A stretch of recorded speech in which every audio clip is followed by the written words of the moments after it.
What's up, folks? Welcome back to the channel. I am Nicole with SewGnar Sewing Patterns, and we have a guest here. A lot of animals make appearances in today's video, so you're welcome, and hello from my menagerie. We are here today with a brand new pattern for the channel. I have never made this. I was previously unfamiliar with this designer, and I ran across a photo of this pouch on Instagram and immediately was hooked. And I looked at it a few times. I was like, I don't need another pattern. You know, I went through Clint. It's so crazy. She sleeps like that with her head way back. She's a weirdo. Anyways, I didn't need another pattern. And so I would scroll by it. You know, I was practicing restraint, and eventually it just got me. And I reached out to the designer. I asked her if I could make this pouch for you guys because I think that you'll love it just as much as I do. It's called the Maeve Pouch. It's by LBG Studio. And it is so cute. It's a really great, fantastic beginner project, but it's also like elevated. I think it's very classy. I love the recessed zipper. And then the nice structured edges. I mean, and then it has this cool accent bottom here. I just absolutely adore this pouch. I will definitely be adding this to my fall lineup for my vending tables. I actually have already made several of them. I can't stop. I made the medium. This pattern comes in 3 sizes, small, medium, and large. It's a really fun, quick pouch, but it offers a few areas for customization and for like peekaboo details. So on this one, this is the one that we're making in the video. I did matte black hardware, but I did olive and then turquoise, and I really think that this is a fun little peekaboo area, and it matches the lining. So for these, I did waxed canvas because I'm imagining them to be used as like toiletry bags or makeup pouches, and it's always nice to have a wipeable surface. But you could easily use all cotton for this, waxed canvas. I mean, you can really just use whatever you have in your studio. You don't need to go out and buy new products for this because it will take any type of stabilizer and almost any type of exterior and lining textile. So it's also super duper minimal on hardware. All you need is zipper tape. I mean, you can't go wrong. This pattern is fantastic for entry-level sewists who want to up their skill sets with practicing zippers, practicing different interfacing combinations, practicing top stitching in challenging areas. There's really a lot of skill builders within this seemingly simple pattern. I really cannot thank the designer enough for giving me the opportunity to make this video. I had such a great time. I can't stop making these pouches. I can see a lot of these in my future, and I truly think that my customers are going to love them. I do have another vending event at the end of this month, and it's October now. So happy fall, y'all. So I will report back with how these do on my table. So, all right, enough about all of that. Let's get to it. Don't forget to peek in the description box for a little gift from the designer. And of course, if at any point you are enjoying the video, please give me a thumbs up, subscribe, like, comment, share it with a friend. Make my day. Come on, do it. All of my materials are cut and ready to go. I'm using this really nice olive green cork. I have this turquoise waxed canvas, which is so fun because whenever you crinkle it and flatten it back out, it leaves this really cool, it reminds me of like the sun's reflection on a swimming pool. So I have 2 of my linings cut out. I have the end piece that will go over the end of my zipper tape, and I'm using matte black zipper tape in a matching turquoise color. And then I also have my exterior tag here in matte black to match my zipper tape. Now, a note about the linings is the pattern has you cut this piece straight. And just like all of my other bags that I make, I did decide to go ahead and I tapered it in about 5/8 of an inch. So I measured from the top corner and held my ruler at an angle to 5/8 of an inch and then trimmed in. And then I cut out my boxes, and my boxes, I made a 1/4 inch smaller on both sides. So originally she wants you to cut them out this size, and I made mine a 1/4 inch smaller just to make a smaller inner bag that nests a little bit nicer. Oh yes, and the most important part of any project is a sassy kitty. Make sure you have one of those handy. I forgot to mention that I also have my bottom panel. I am doing it in the same wax canvas as my lining. And then I have my bottom panel reinforcement. Now you can use whatever you want here for whatever structure you're looking for. But I have a bunch of Peltex left over, so I just cut a piece of that off. I have made several, and I have used fleece. I've also tried Decaville Light. I like both of those. I do have a preference for the Decaville Light just because it's more structured and it's stiffer, which brings me to the interfacing of the project. Now, of course, as with anything, this is subjective. It all depends on what you like, how you like your bags to feel, things of that nature. Now, I like a strong, straight bag. I want it to hold itself up, and I want it to be thin and lightweight. And so I prefer the Decaville Light combination over the fleece. So this one has fusible fleece with waxed canvas on the inside. And I do like this bag a lot. It's nice and soft. It's very, as you can see, it will fold down easily. You can pack it down when you're not using it. I do really enjoy this bag. And I don't think that there's anything wrong with using fusible fleece. That being said, I just like the structure that this one gives. This one feels, I don't know, just it's stiffer. So I like the stiffness of this bag over this bag. But that being said, you can use really whatever you have on hand as long as you like the structure and the weight that it provides. So this one here is done. I interface the cork with Decaville Light, and then there's no interfacing because on the inside because it is also waxed canvas. This waxed canvas is from Clumhouse out in Washington State, and it is so soft.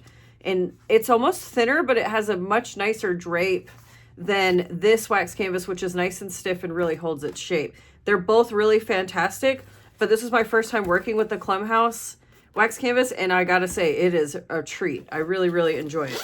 But so, yes, this is the bag that we'll be making today, but if you want a reference for what using fusible fleece will look like, you will get a bag that looks like this, which to the naked eye, there's not much difference. It's more just in the feel of it. So on my exterior of my cork, what I have done is I have put Decaville Light just along the backside, and you'll notice that I sunk it down. Now the pattern, which you'll see when we're in construction, the pattern has this cool recessed zipper area, and we do that by a fold. We make a fold, and that's how the zipper becomes recessed. So I have found in my practice bags, if you bump the interfacing down to the line on the pattern, then when we are sinking these two later on in the process, this top edge of the interfacing creates the perfect folding edge, and it really takes out a lot of the guesswork of trying to make sure that you have a nicely maintained, straight, even recessed zipper panel. Okay, got it? All right, let's make this bad boy. Okay, so first things first, you need to put your pole on your zipper tape if you haven't done so already. And just to let you know, I'm not sure if I mentioned it, but I'm making the medium size bag, but the steps are going to be the same for the small, medium, or the large. And I cut my zipper length to what the pattern suggests. So just so you know. So I have the zipper piece that goes around the end. And what you want to do is you fold it in half to mark your center, and then I'm going to fold my two edges in toward the center as well. And I left a slight gap in here, maybe like a fat eighth, just so that whenever I wrap it around the edge of my zipper tape here, I've got enough room down this center line where I'm not having to stretch my wax canvas around. Now, you can also use cotton or water resistant canvas. You can use whatever you want for the lining, but because I'm using waxed canvas, I don't have to interface it. But even if you did have interfacing on this, it's going to work the same exact way. Just mark your center, fold your edges in, and then you're going to wrap it around your zipper tape. And now I'm just going to go and stitch right along the folded edge, top to bottom, back stitching well at beginning and end. We have a big boy Joppies joining us too. Shy baby. I'm using Tech 70 thread from Saya Swag with a size 18 needle and 4.5 millimeter stitch length.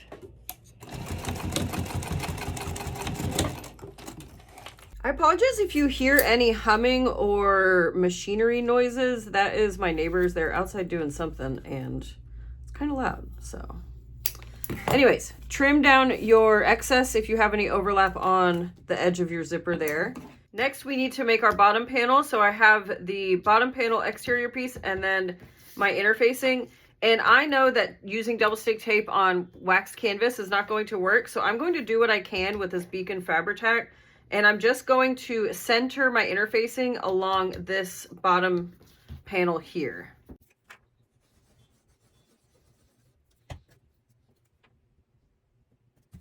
Next up, I'm just going to simply wrap my edges up and over and secure into place.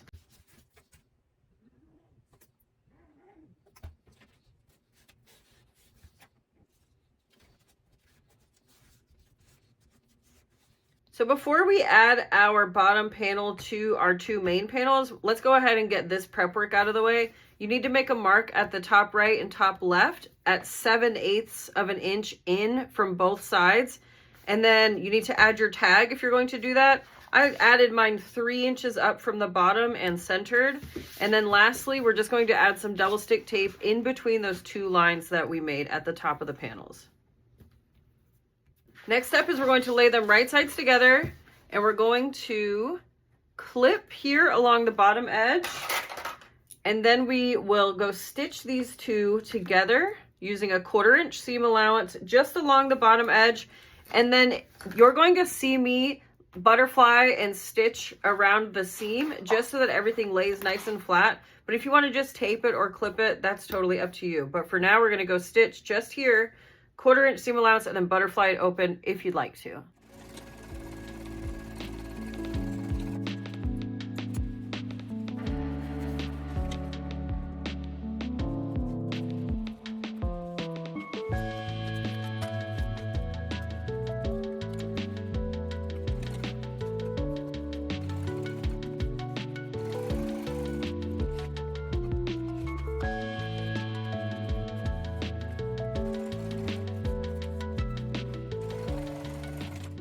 Now, if you're foregoing the bottom panel, this is what the bottom of your bag will look like, which I think is a really cool detail. So I think it works out either way if you do the bottom panel or don't. If you are doing the bottom panel, then what you're going to do is grab it, and we need to glue or tape it into place right along this bottom opening, centered. And I just put 2 pieces of double stick tape here to do what it can to hold this in place. I'm not sure how long I've got, but going to peel the paper off my double stick tape. And then I'm just going to center it. Now it's a little bit wider than my cutouts down here, and that's okay because whenever we box our corners, we will catch these edges. But I'm just centering it and making it as even as possible in through here. So once you get it in place, you're going to go and stitch this down. Now you have 2 options. You can just do your edges at the top and the bottom, or if you want to, you can do some cool quilting. Totally up to you. Go nuts. All right, we are all prepped and ready for zipper insertion. So this is going to be the front of my bag because it has my tag on it. So I'm going to start my zipper insertion on this edge. And the way that you do that is after you put your tape here in between those 2 marked lines that we made earlier, you're going to peel the paper, and then you're going to lay the zipper tape right side down with the closed end aligned with this mark on the right side. And stick your zipper tape just along the top edge of your panel, like so. And then pop the edge of your zipper tape open. And then what we're going to do is when we get close to this mark on the left side of the panel, we're going to create that 90-degree fold by just folding it. And then I'm going to get my tape ready over here because once I create the fold, I just like to add another little piece of tape here to hold it into place. So here's my loose end, and I'm about, I don't know, 3/8 of an inch before the line.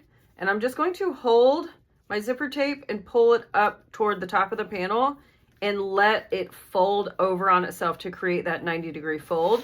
And I'm lining up my zipper teeth on that other marked line that I made. So it looks just as if we made the 90-degree fold away from the panel, but alas, we used it to our advantage.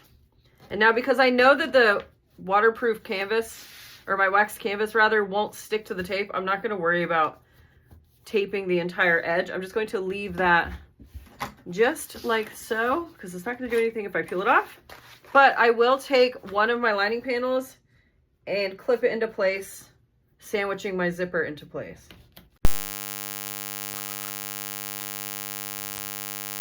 Now you should have a zipper tail hanging out, and that is what we want. And the next thing we're going to do is go to the machine and we're going to stitch our zipper down into place. And then we will flip just the lining. So don't top stitch on the main panel. Normally I only top stitch the main panel, but in this pattern, we're only going to top stitch just the lining, but I will show you that once we get over there. So for now, just go and stitch across the whole top edge.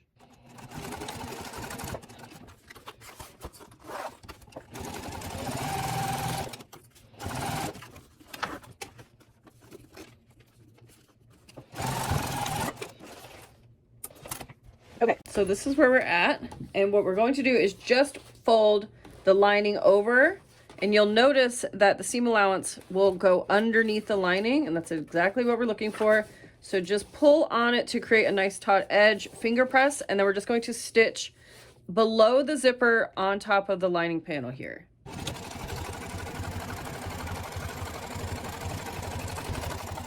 All right, so this is what we're looking like now. And so I'm just going to pull this to the back so that we can work on this edge of our zipper tape. So we're going to repeat all of those steps and attach this edge of the zipper tape to this lining, or to this exterior panel. I'm going to peel my tape here and then align this back edge of my zipper to that first line there, and then tape into place.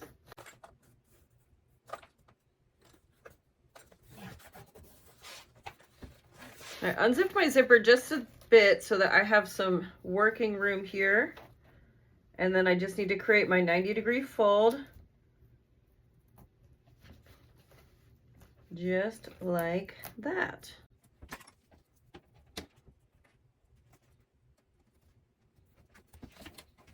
Okay, and then carefully, I'm going to lay my lining, clip this into place, go to the machine, stitch, flip it down, and top stitch, just like we did before.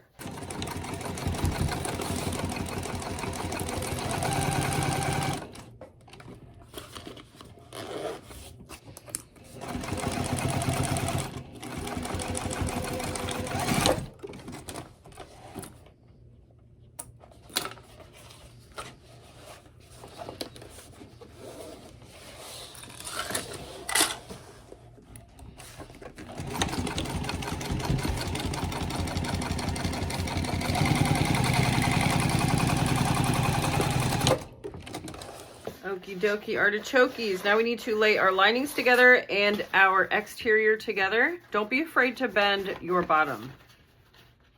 Bend and snap.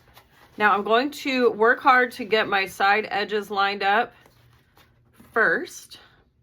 And if you want to, you can go to the machine and tack these into place so that they don't slip around later. That is a suggestion by the pattern designer, and I think that that's a really nice suggestion. So once you get these squared away, then just go and stitch about an inch back and forth right over your edges here. So you can see here, I just tacked about 3/4 of an inch to an inch just over those side seams there.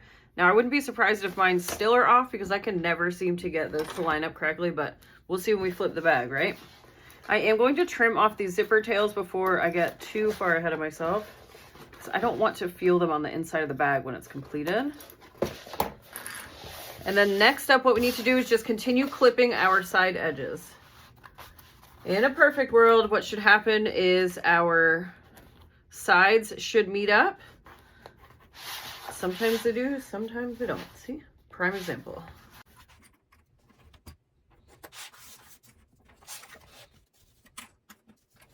All right, next thing we need to do is go sew just down both of our sides, and I'm going to use a 1/4 inch seam allowance here And this edge where it's overhanging just a bit, I'll try to maneuver that whenever I get closer to it. When I'm stitching, I'll just slide it in hopes that everything meets up a little bit nicer while I'm over there.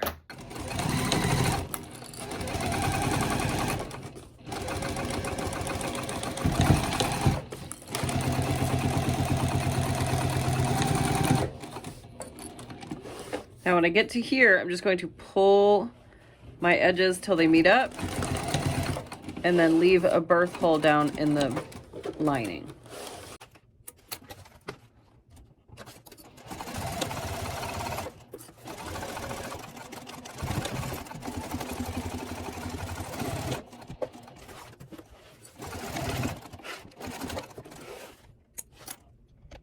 So while I'm over here, I'm going to reach in and box out my corners.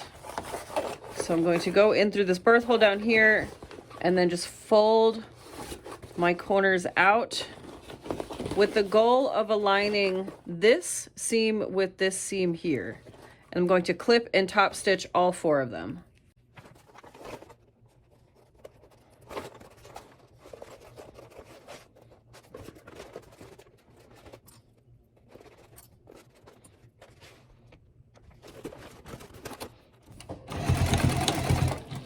Now what I'm looking at here is this stitch line where I stitch the base to the bottom 2 panels. I'm bumping in from there, and you can see I had a discrepancy here in my seam allowance at some point, but I'm not gonna be too worried about that. I'm just gonna bump it in, but I wanna make sure that I'm stitching to the left of this stitch line here from the bottom panel, so I can ensure that I'm catching all of my corners and edges, really. And so I can tell that I've done that because I've crossed my threads here on both edges. So now I'm just going to go around the rest of the bag and do the same thing.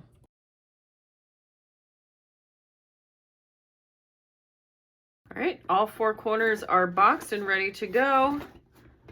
And I was going to point out, if you want to check to make sure that your edges are even, what you can do is you lay them on top of each other and look at your stitch lines and make sure that they are in line. And that's a good way to check to make sure that your boxed edges are the same on any bag pattern that you do this to. You can lay them just like that to see. You could do it on this edge, that edge, you know, what have you.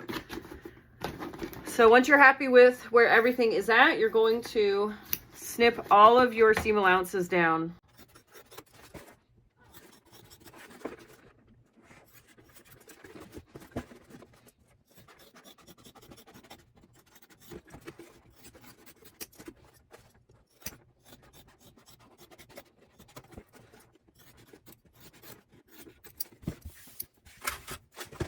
Next thing is flip right side out.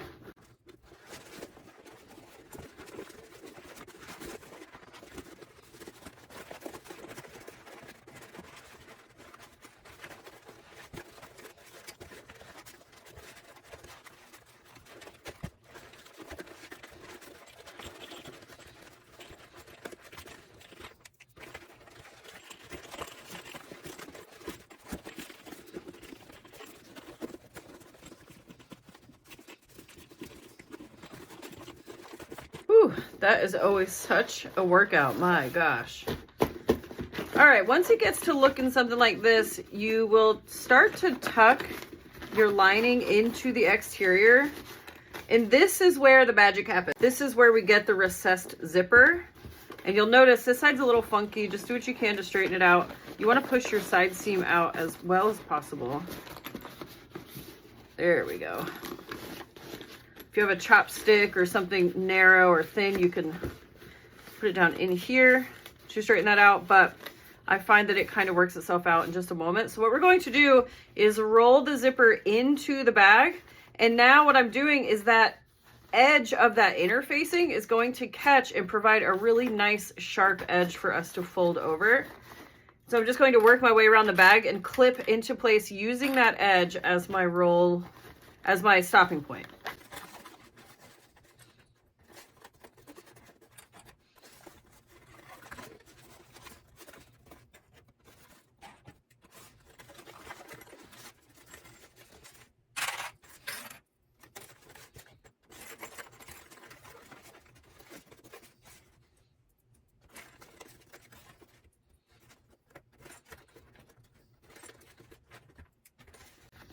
All right, once you get it all pulled down and folded toward the center, you can zip it up, take a gander. You can see where this cool crispy edge is gonna come from. I just really love the look of this. I think it's so clean. Now this section right here is tight. Because of how close our zipper is down in there, sewing this top stitch can be a little bit of a challenge, but if you go nice and slow, take it easy, go one stitch at a time, you will be able to get around this edge. You want to be careful to not stretch and pull as much as possible. You want to let it work its way through just how you have it clipped. Before I do top stitch this into place though, what I want to do is kind of dry fit my interior and make sure that I like the fit, because I don't want it to be baggy or bunched up down in there. And it's hard to get a really concise look at what it's going to look like because we have that big birthing hole open, but just kind of tuck your corners in. I take my fingers and just push the corners into each other, and you just kind of feel and make sure that your sides are nice and flat and that everything looks pretty good. And if you're happy with how it looks, then you can proceed to the top stitch. If you're not happy how it looks, then I would implore you to pull it back out and tighten up your side edges and your bottom edge of your lining. On this bag here, I think I pulled it back through 2 or 3 times because I just wasn't completely happy with how it was sitting. But if you spend the time to do that, you get a really, really nice fitting bag. So I suggest doing that. I just think it's best practice. It just really gives a nice, clean ending look. All right, enough yapping. Now I'm going to go to the machine. I'm going to top stitch just around my top edge, 1/8 of a seam allowance all the way around. And I'm going to be extra careful not to pull and tug on this edge down here because the inclination, you're going to want to help it, but just slow and steady wins the race, okay? All right, so unless you have a cylinder arm, you are going to be stitching from the inside of the bag. And I like to start over here on the wide mouth section so that way I can get a nice, good start. And just like I said before, don't be afraid to squish your bag. We will iron it at the end and get all these fold marks out. So nice and slow all the way around.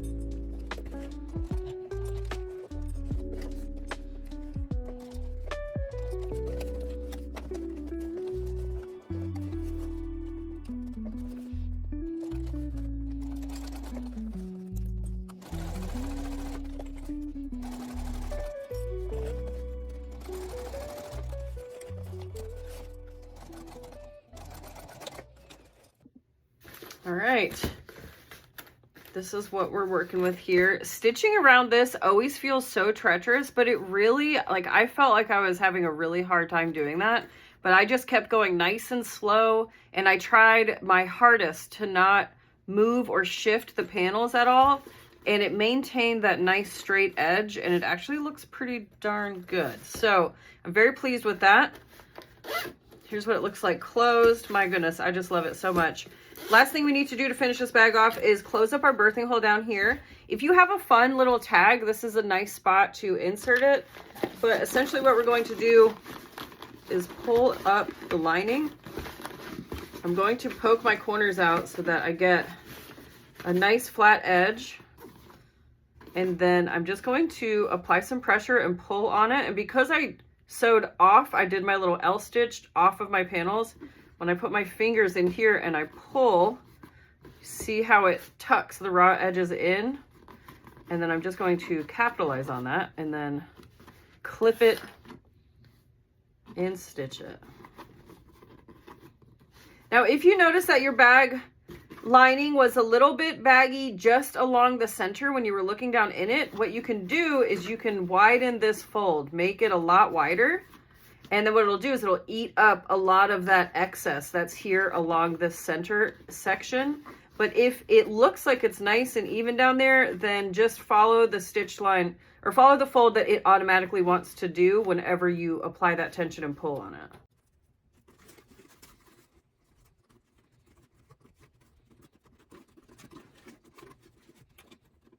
All right, I'm gonna go stitch from one end to the other to close up this hole.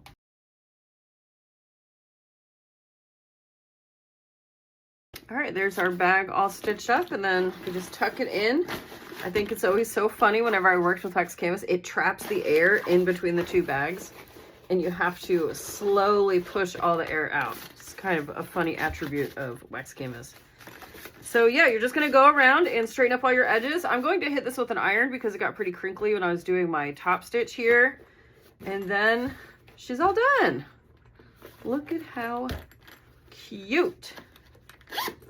Hope you guys enjoyed this video. I had a ton of fun whipping these up. Once again, thank you so much to the designer. I really appreciate it. I can't wait to dig into your arsenal of other patterns. If you guys have any other patterns that you want to see me make, be sure to drop them in the comments so that I can check them out. See, I mean, who knows? I might already have them in my stash. All right, I will see you guys in the next video. See if I can juggle these.